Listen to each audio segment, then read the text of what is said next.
And so what she discovered was when she damaged a chromosome, which is sort of like, ripping some pages out of the chapter, what would happen is the organism would go find another piece of another chromosome, and it would patch the damaged chromosome with material that was similar.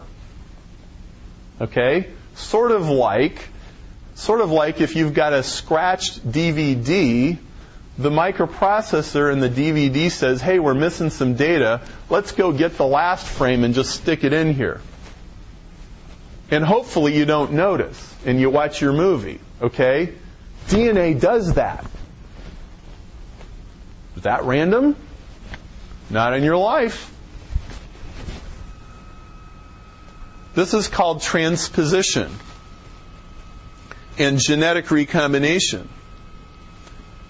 Okay? Now, McClintock,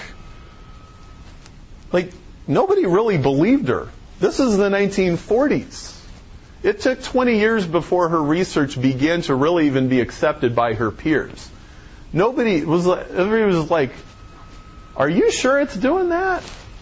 They just didn't know what to do with it. They didn't think something that sophisticated could be going on. Okay? She said, over the years I found it is difficult, if not impossible, to bring to consciousness of another person the nature of his assumptions when by special experience I've been made aware of them. This was painfully evident to me in my attempts during the 1950s to convince geneticists that the action of genes had to be and was controlled. Well, she eventually triumphed over this. She's got her own stamp. She got the National Medal of Science, a reward from the MacArthur Foundation, the Wolf Prize in Medicine, the National Women's Hall of Fame, and the Nobel Prize for Physiology and Medicine in 1983 for discovering that DNA rearranges itself under stress. Okay? Now, let's step forward a little bit. James A. Shapiro, University of Chicago, he's one of our neighbors. He's got a paper called A 21st Century View of Evolution. This is called Mobile Genetic Elements. I'm going to explain what's going on. Shapiro discovered that if he takes a protozoa, a little microorganism, and puts it under stress,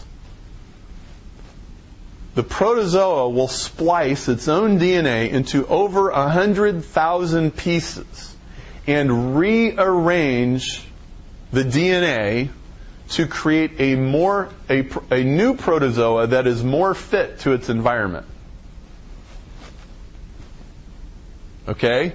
Now, how many people have ever taken a computer program and spliced it into 100,000 pieces, rearranged the lines of the computer code, and recompiled it?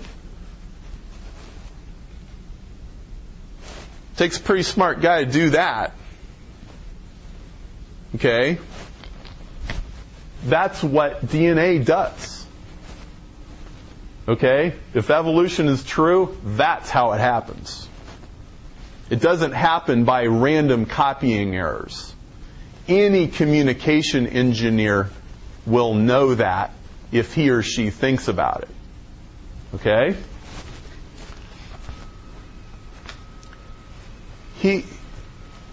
He says DNA, there was this old view of DNA like it was the static data, that it was like a data CD or something. He says no. It's more like an operating system. It cleans up files. It monitors things. It takes care of things. It updates itself.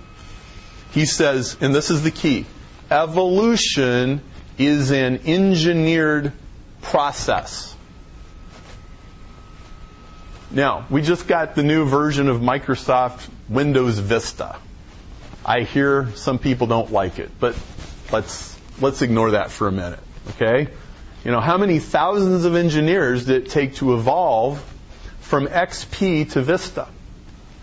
How many millions of man hours did it take to get from DOS to Windows 95, to Windows 98, to Windows 2000, to Windows XP, to Vista, and all that stuff. It took a lot of brain power, okay?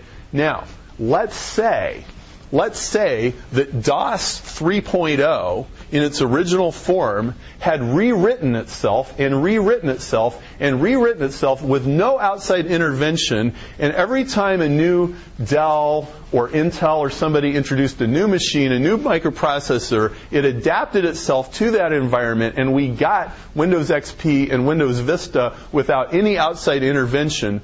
Would that be a miracle or what? Bill Gates could fire all those guys, and then he'd really be the richest guy in the world. Okay? Well, if there's any truth to the idea that life on Earth evolved from a single organism, it's the most amazing miracle of software programming anybody has ever seen. It did not happen by accident. It requires a God that's more powerful than anything the deists ever imagined. More powerful, more deliberate, more personal. So here's how this works in a real summary form. By the way, this little diagram is on that McClintock stamp. You have a segment of DNA A, B, C, D, and C and B gets cut out. A and D go together. Okay, C and B roll around, and you end up with E, B, C, and F. Like splicing lines of code in a computer program. Okay, let's take this one and put it here. Let's take this one and put it here. Let's take this one and put it here. Now, if we completely unraveled the mysteries of how DNA actually does that, would we not have the most amazing template for writing adaptive computer programs that you could imagine? Couldn't you maybe have an operating system that automatically adapts to viruses? And people that wrote the viruses that way, they would have viruses that automatically adapt to the computer programs. And wouldn't it be just like what we have in nature? You know, when you take too much antibiotics and the germs build up resistance, that does not happen through random mutation. That happens through the process that James Shapiro was describing. And that same process is how your immune system adapts to new threats. When you get a tetanus shot and you develop immunity to tetanus, what actually happens is your immune cells rearrange their DNA and they pass on information about how to fight off tetanus to their progeny and their progeny and their progeny and their progeny. It's like a micro version of evolution going on in your own immune system. It's amazing.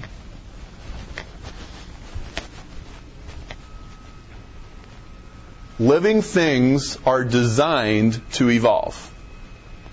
Now, if science is the observation, identification, description, experimental investigation, and theoretical explanation of phenomena, let me step you through a thought process.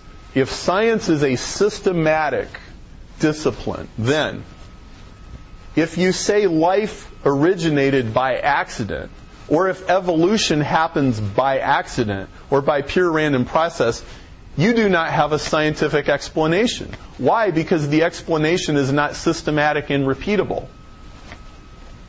You should be frustrated if somebody says, you can't reproduce this, it already happened, just believe me.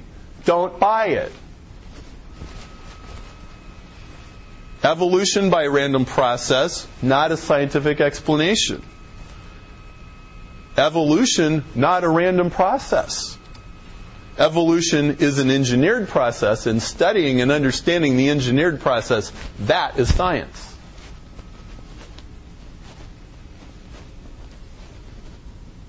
What if all of the biology textbooks acknowledged the fact that DNA rewrites itself on the fly? It's true. My brother, who I originally got in this argument with because, he wanted to know and he was digging into it, and we just kind of tumbled over this cliff together and we started investigating this. I was talking to him on the phone yesterday, and he goes, I am just amazed that more people don't